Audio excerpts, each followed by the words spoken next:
தேவன் அன்பாகவே இருக்கிறார். அந்த அன்பு இன்றைக்கு அநேகரிடத்தில் இருக்கிறதா? தேவனிடத்தில் நாம் கேட்கும் போதெல்லாம் அவர் நமக்கு அன்பை பொழிந்து தருகிறார். எத்தனையோ நாம் அவருக்கு விரோதமாய் பேசியிருந்தாலும் கூட அவர் அதை மனதில் வைத்து கொள்ளாமல், என்னுடைய பிள்ளை அன்பை தேடி நாடி ஓடி வருகிறானே என்று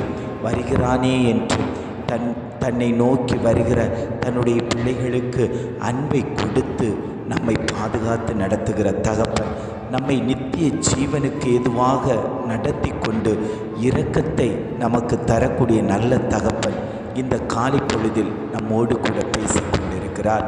வேதம் இவ்வாறாக சொல்லுகிறது, தேவனுடைய அன்பிலே உங்களை காத்துக்கொண்டு நித்திய ஜீவனுக்கு ஏதுவாக தம்முடைய கர்த்தராகிய இயேசு கிறிஸ்துவினுடைய இரக்கத்தை பெற காத்திருக்குங்கள் என்று வேதம் சொல்லுகிறது.